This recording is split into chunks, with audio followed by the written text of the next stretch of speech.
Welcome back to Lost and Found No More Secrets. My name is Heidi Kuiper, and I am one of the hosts of the show. I am a volunteer genetic genealogist with DNAngels. I have the privilege of having Lorie Cousin. She is also a volunteer genetic genealogist, be my co-host today. Hi, Lorie. Hello, Heidi. I have to congratulate Lorie because she recently solved her 100th case with DNAngels, which is Yes, pretty cool. yes, I was ecstatic about that, and I worked really hard to try to get to that status. So I am happy to be among the privileged. Right. It's something when we start with DNAngels, we always strive to get to that 100th case. So congratulations. Thank Um, you. you were actually assigned to be the angel of the guest that we're going to be hearing her story today, Pat.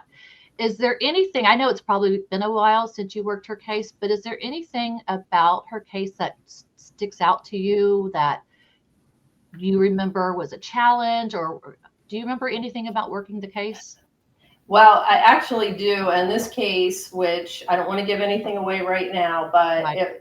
you'll see how there is definitely a connection, and it was very coincidental that this case was actually assigned to me, which we'll talk about as we get into it. But yeah, there is a really special connection What a between teaser. What this a case. teaser. Yes, absolutely. Well, without further ado, let's bring up our guest, Pat, to the show.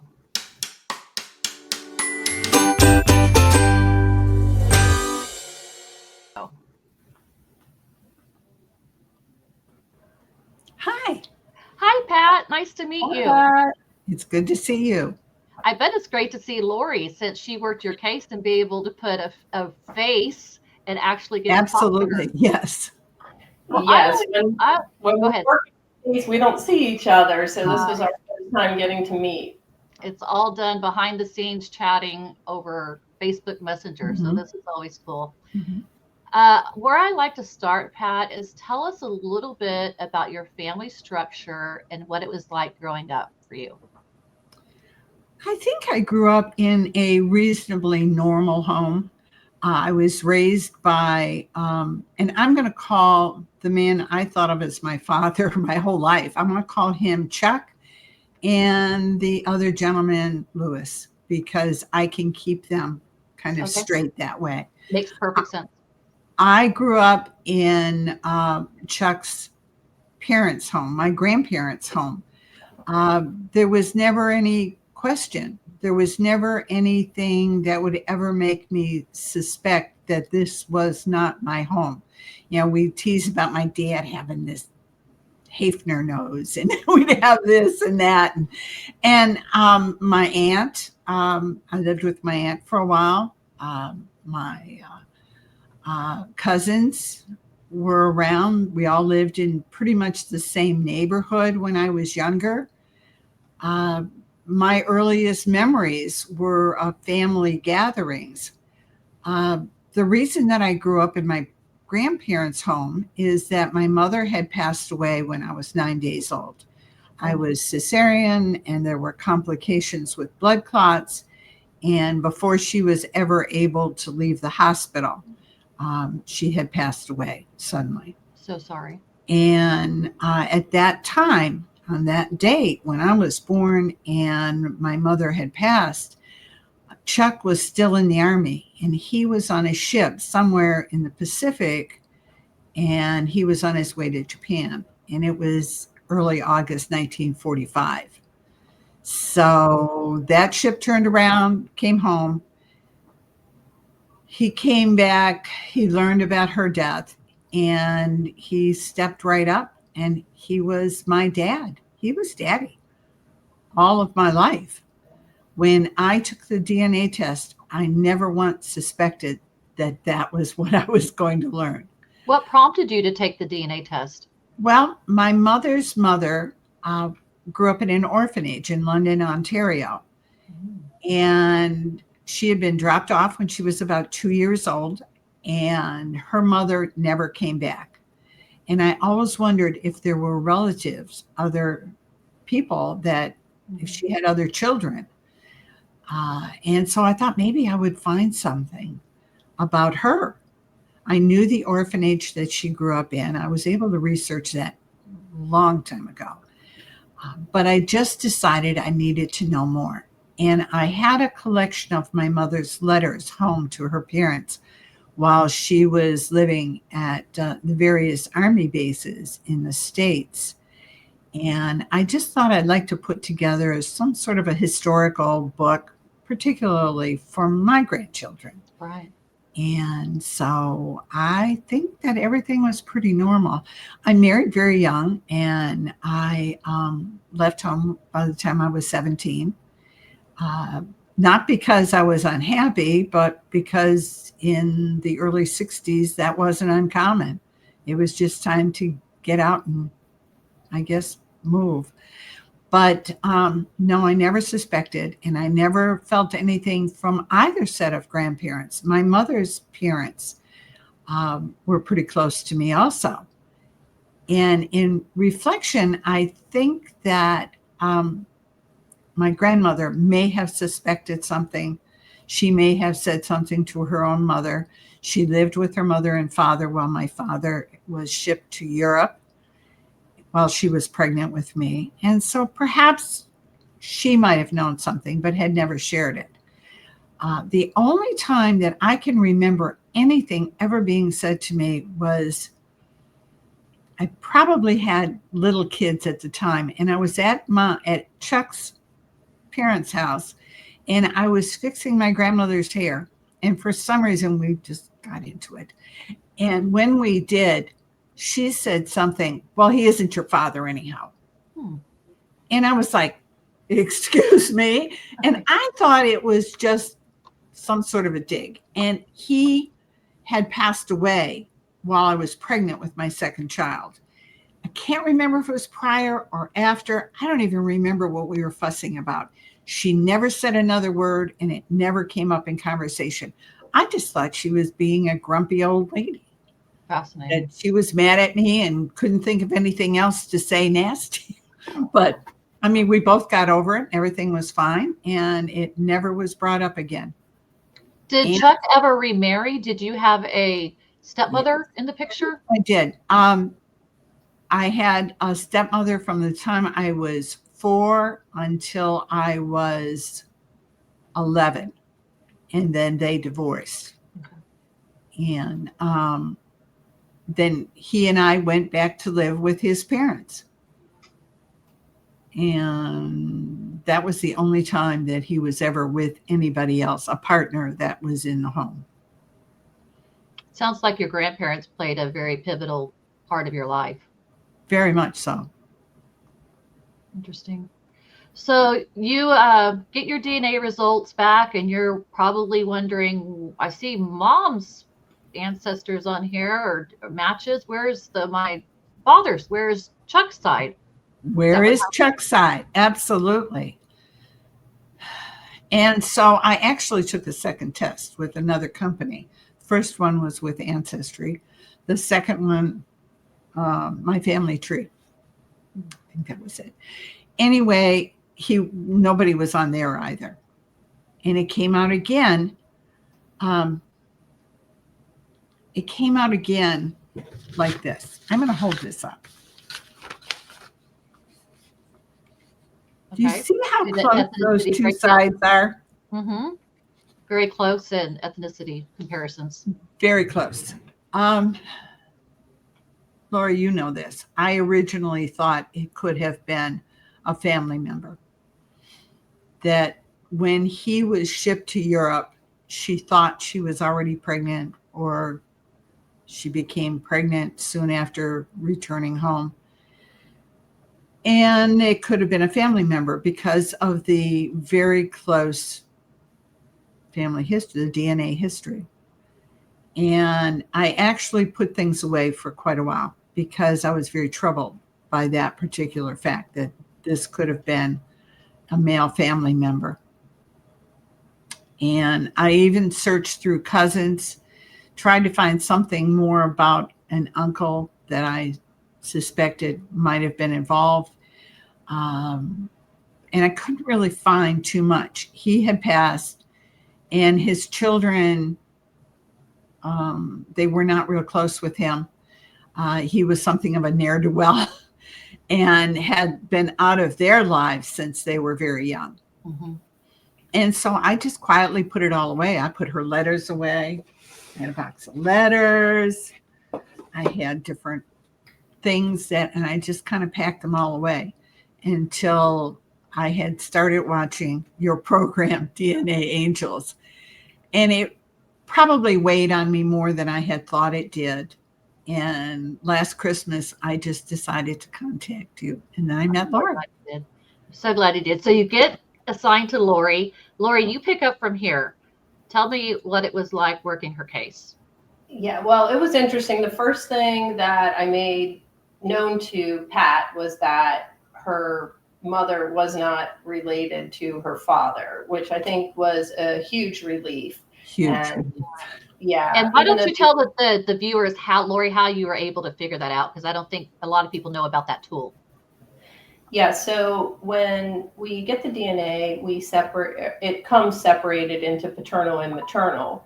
And if there is a situation where there is some relationships within the family lines, when we are separating the branches using the modified leads method, we can see right away that all of the people are related to one another somehow. And sometimes that's common in certain parts of the country where families live in the same geographic location generation after generation, and so they end up marrying distant relatives, or two brothers marry two sisters, and so we'll start to see those branches sort of intertwine and intermingle. But that was not the case in Pat's situation. They were completely separate, although they did have similar ethnicity. They weren't related. I bet that was a huge relief to you, Pat. I can't even put a word on it, how much of a relief that was.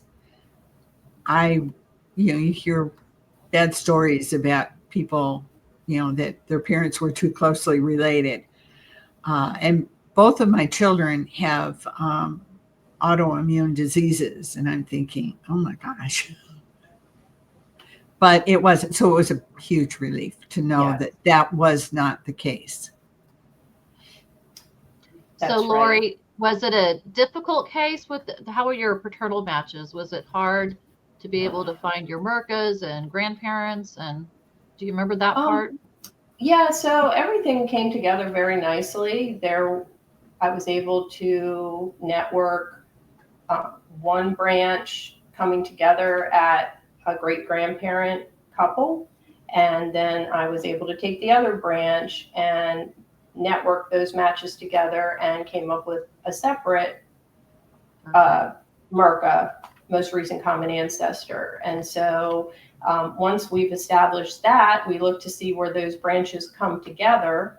And where they come together would be when one of the children from the one side marries one of the children from the other side, and that becomes the grandparents. And so there was actually a documented couple that came together and got married, and that ended up being Pat's grandparents on the paternal side.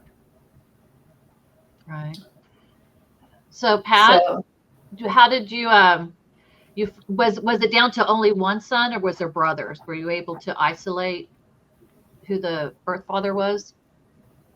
Well, that was interesting because there were 3 sons. The couple that came together had 3 sons. And so typically it would be just any of the 3 sons would potentially be the father. But in this case, Pat actually had a half sibling match coming from one of those men. And so that made it crystal clear which one of the 3 was Pat's father. That's always nice when you're able to identify which one of the sons it is. So Pat, you get a name. I did. I got a name and one picture. Well, I think there were 2. I think there was a wedding picture and then a portrait, maybe for work. I don't know. but I Did you found two. did you see any similarity? No, No.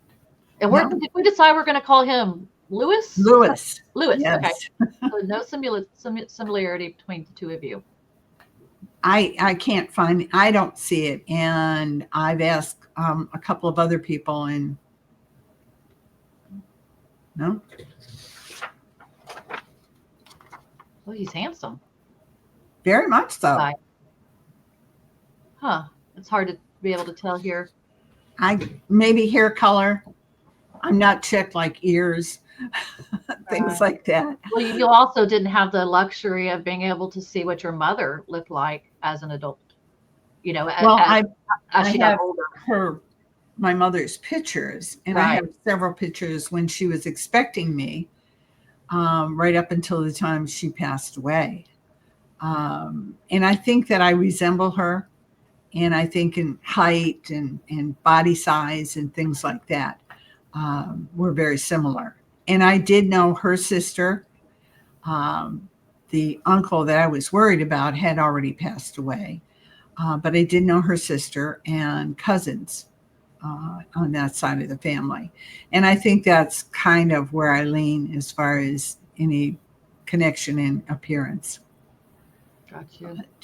No, and since I have not found a picture of my half sister any older than her high school yearbook, I can't find it. And I have searched. I keep thinking I'm going to come up with something, anything that I can find her house on Google Earth, but I You're a can't find her. good little sleuth there. Yeah. So, and the funny thing is that just about 10 months before I found out about her, I was out probably within 100 miles of where she lives out in New Mexico. I had a Really? grandson stationed at White Sands. And so as a family, we kind of trudged out there in the motorhome and spent a month out there with him. And had I known, I probably would have done one of those. Yeah. But So Lori tells you, okay, you know, here is your grandparents, here is your bio dad, tells you about the half sister, obviously, and then you had, you said you had prior to taping, you said you had a half nephew DNA match. yes, Is that correct? well, I don't know about the DNA, but I know that Oh, okay. I thought he tested. with the material that Lori helped me, that she Oh. provided for me, I was able to contact one of her children. So tell me how that went for you. I had written to him and I had texted him after I had tried to reach his mother a few times, my half sister. And he was very nice. And he said, "Oh my gosh, oh my gosh, we didn't know about you."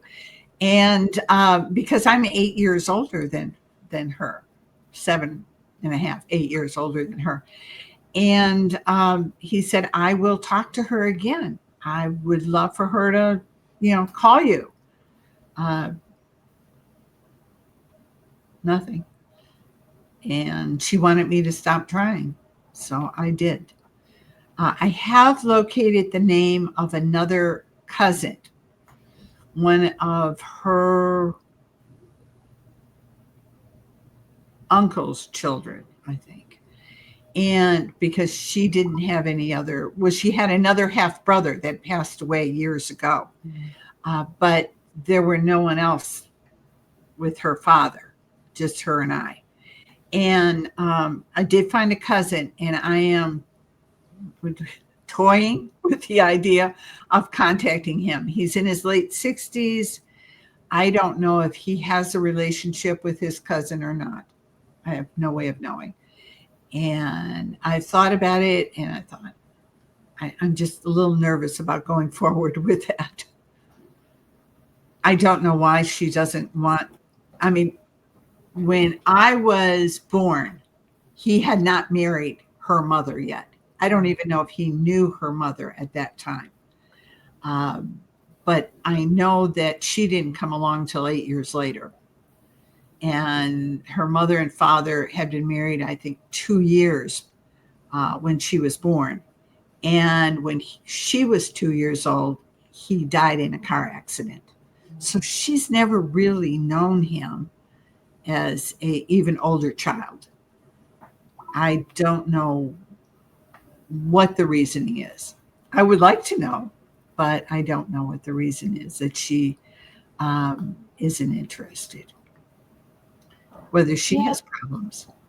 The only thing that I can think of is because her father did die when she was so young and she didn't know him or, much about him probably. And she likely has no memories of him except for pictures and stories, that she doesn't feel maybe connected to you since you are from the same man that she doesn't really know. That's the only thing that I can think of, because on the other hand, I'm thinking there's nobody left. And here comes Pat out of nowhere, family. Like, why wouldn't you cling on to something like that? That's how my I felt. thinking. Yeah. I really hoped. Because I was an only child. And until her mother had remarried sometime after Lewis was killed in the accident, at which time I think there was a half brother born, but he died very young also. I don't know. I have spent a lot of time thinking about that. I would love to ask her, because being an only child and her being what she thought was an only child from her mother and father, I thought we would have a connection there. I would think so. But maybe who knows? I realize there isn't all the time in the world left, but I think there's enough time to change it around. Yeah, So, and I always hold out hope that, with time, she'll change her mind and rethink her decision and reach out to you. I mean, that's, my optimism with all of this, but only time will tell. and that's how I have to look at it. There's lots to do in the present. I'd even like to know something more about nieces and nephews, her children, but I don't want to do anything that would upset their family dynamics either. I don't want It's a anything. hard line to walk. For me, the most difficult question at this point is, how did this happen? How did this happen? I'm going through a box of letters that my mother wrote to her parents, some letters that Chuck wrote to her parents, letters that Chuck wrote to her. I was in possession, and unfortunately it disappeared during a move, but I was in possession of a 78 record. And I don't know if you've ever heard of this before, but during World War II, it was very common, since they didn't have tape recordings. Overseas phone calls were very difficult, particularly if you're in the Army. And she had made a recording for him. In fact, it was the only time in my life I'd ever heard her voice that I remembered. And she's saying, "You are my sunshine," while she was pregnant with me. Oh, I wonder if she knew that her pregnancy wasn't shared with Chuck and that there was someone else, which makes me think that this might not have been consensual. But that's just a guess. And that is the mystery that I would like to be able to solve. So if anyone knows a good medium, We've had people do that before. really, was it successful? I don't remember. I think it was a Lost and Found episode. I'll have to think back on that. If I remember, I'll reach out. I kind of was joking, but that has happened. Yeah, I think that's probably the only way I'm ever going to know. I have pictures of my father in uniform with a man, Lewis. I don't know if it was Lewis. I'm saying with a man that was in the Navy. And I know at the time that Lewis was in the Navy. I know where they were stationed. I know where Chuck was stationed. And I know that my mother, Edna, lived with him there in Florida. I know that he shipped out to Europe in late 1944. It is entirely possible that Lewis, being in the Navy, could have been associated with that ship coming into port. Mhm. You know, you think of all sorts of things. And I'd really like to know, but I don't think I ever will. I've pretty much come to the conclusion that since there is no one left to ask. Do you regret DNA testing? I did it first.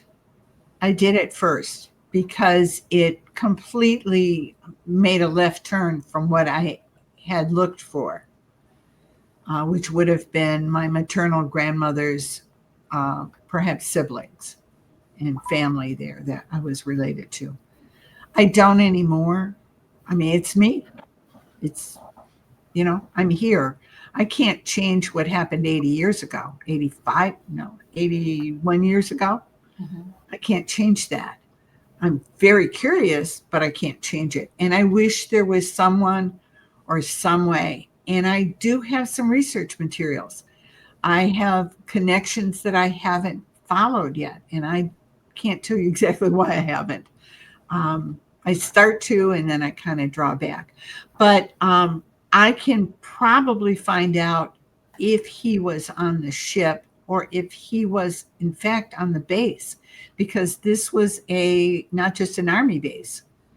And my father worked at the hospital there. So I should say Chuck worked at the hospital there. It's easy to fall back on that. My father, the one that I knew about beforehand. And I probably will. I did look at some material about Camp Murphy. It is no longer there. It was a signal corps, which in today's world would have been a top secret base where they were listening in on different channels to probably the Germans. I've got material. I just find it very difficult to think about moving forward. It's like I want to know, but I don't really want to know. You know, I don't really want to know if my mama was a bad girl, you know? Well, the thing that I always like to say is that, you know, obviously you're not responsible for the action of the adults in this situation, but at the same time, if it wasn't for those actions, you wouldn't be here, your children wouldn't be here, your grandchildren wouldn't be here. So there's always a different side, a different way to look at things. Mm-hmm. And I really believe I've had a very fortunate life. I have no regrets about being here at all. I have 2 great kids. I have 2 great stepsons. I have people that I have known throughout my life that have been just wonderful. And I feel very fortunate. I have no complaints about that. But I would really like to know how I got to be here. Yeah. That would be The burning a question. nice little piece of information to trip across. You know, my husband is convinced that it wasn't, my mama wasn't a bad girl. Now, I never met her. He's never met her. But he's just like, I don't believe that. He says she was writing home all through this with all the plans that she had for when Chuck came home. She had a whole lifetime planned out. It doesn't sound like a woman that wanted away from her husband at all. Yeah, I guess that's, you know, obviously something we'll never know, but I wonder if Chuck knew or had any feelings about that based on what your grandmother had said to you, because he certainly didn't act like it. He didn't need to step up and raise a child that wasn't his if he knew it wasn't, that you weren't his. In fact, he had an opportunity. A neighbor of his parents had actually flown in because he didn't even meet me. I didn't meet him until I was 3 weeks old. I was left in the hospital. Nobody knew what to do with me. What do you got? Baby. No mama. What do you do with her? Dad, somewhere in the Pacific. A neighbor had flown in from California and was prepared to adopt me and fly home with me if he would sign the papers. And so if he had any suspicion at all, I would think that that he would want to go ahead and let me move on also. He was his life with all the promise that he had when he came home from the military evaporated. He went back to work. He remarried once, but he was just an unhappy person. He loved my mother. There is no doubt in my mind. He began drinking a little too much, not every day, but when he did. And he would go to the cemetery. I know he loved Edna. There is no doubt in my soul about that. And I have photographs of when he came home before he was even discharged in his uniform. And it took him days to come home, to get a grip on everything and come home when he had learned of her death. He's holding me. Is like, this was the one thing that was happy in his life. I don't believe he ever suspected. I think I look enough like his family. I look more like my mother. And so anything that wasn't there from his family would have been attributed to the maternal side of my family. Her father absolutely refused to even speak with him because he blamed Chuck for my mother's death because she was pregnant when he went to Europe and she died from that pregnancy. It was his youngest child, his favorite child, all the stories you hear through the family. He wouldn't speak to my father. So I believe he never knew. The only person that I think she might have confided in would have been her mother, because her mother was an orphan and her mother had gone through this trauma of growing up in a convent and then marrying and living under her husband's supervision. Old days, the old days. And she's the only one.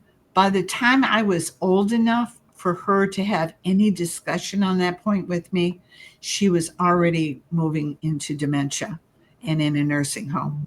And so she always thought I was my mother when I went to visit her. She called me Edna.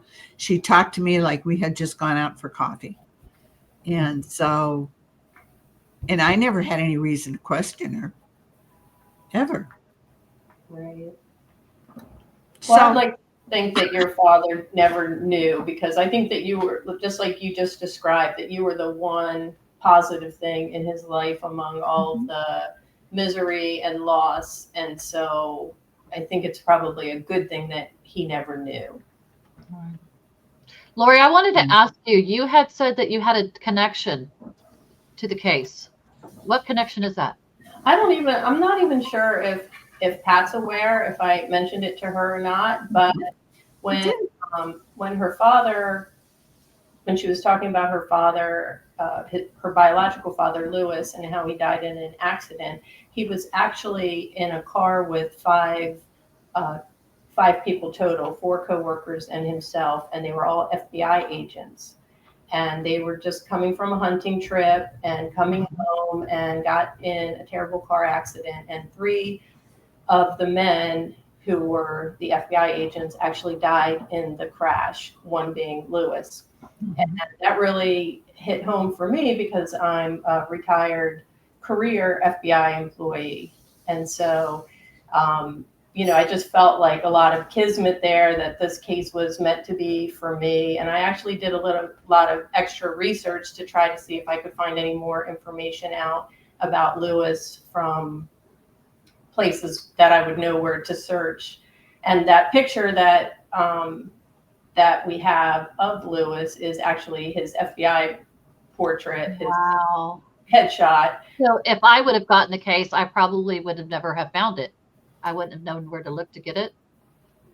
Yeah, maybe. I don't think that there's anything that you can't find either, but yeah, but so I just felt that connection, that FBI family connection with this case. So it was just meant to be my case. I think so. And I remember one other thing that we found that kind of remotely is that you live outside of Fort Meade. Yeah, Virginia? I grew up outside Yeah. of Fort Or Meade, which is in you were there. Maryland. Yes. Yeah, and my And father actually that's where worked I there. lived for like 7 years when my children were born and started school. Is Yeah. that their daddy worked at Fort Meade. Yeah, when we first moved to Maryland, when I was, about 5 years old, my dad was stationed at Fort Meade also. He worked for the Army Corps of Engineers, and that's where he was. So that was another interesting connection between Pat and me. So like I said, things just lined up perfectly, and the case was meant to be mine. And it's just very random how we're assigned cases. I love that. So there are so many coincidences in this as I go through the information I have. When Lewis went back home, he married a woman named Margaret. My Chuck's second wife was named Margaret. My mother's name was Edna Pearl. Lewis's mother-in-law was Edna Pearl. Wow. And I keep finding these things as I look. It's almost goosebumpy. Yeah. And the connections that we found with Lorie, I just feel like there's more to know, and it'll come. I'll find it. Pat, in conclusion, I'd like for you to give, we have viewers out there that have probably taken that DNA test and did the same thing you did, where they see it and they say, where's dad's side at? And it becomes what I call a hot door. Like in your brain, it's a hot door. Let's put it aside, pretend like it didn't happen. Right. That are scared to, tap into those to figure out their truth. So what advice do you have for people that have found themselves in that situation? Don't wait. What you have going through your head in your imagination is far worse than what you learn. Don't wait. Do it. Check it. Find it. Do whatever you have to do. I never imagined that one email to your organization would bring so much closure to me. Whatever I thought was going on was so much worse than what I learned. And there's still a little piece of the puzzle I need to find out, but that's okay. What I know now, and I think maybe Jennifer Sue might come around sooner or later. And if not, at least I know she's there. I have a little sister. Well, thank you so much for being brave and coming up here and sharing your story with us. All of you. Thank you. It's really our pleasure. Thank you. It was great to hear from you. Thank you very much, Pat. Yeah, I think it's much worse to not know than to know, and just sort of having that unknown, you're just scared of what you might find out, but it's better just to know regardless of how good or bad it is. Yeah, sometimes I think that our people just have to take a minute to kind of sort out in their brain the what ifs. And, on these cases, time is not your friend. The longer you wait, the less chance you have of finding siblings alive. So, yes. By the way, Pat looks great for 81. I need to know her skincare regimen. She looks fabulous for 81. Yes, that is a shock. I had meant to ask Pat what her favorite color was so that we can show our support for Pat. So Pat, what's your favorite color? Turquoise. Mine too. Ooh. Okay, so if you want to show your support for Pat, please drop a turquoise or a shade of blue heart into the comments so that when Pat goes back and reads this, it's always reassuring to know that you have a village on your side. If you haven't already subscribed, please do so. And we really enjoy that you have keep coming back every week to watching our Lost and Found No More Secrets. And we will see you next Thursday. Thank you, Lorie. Bye. Bye, everyone.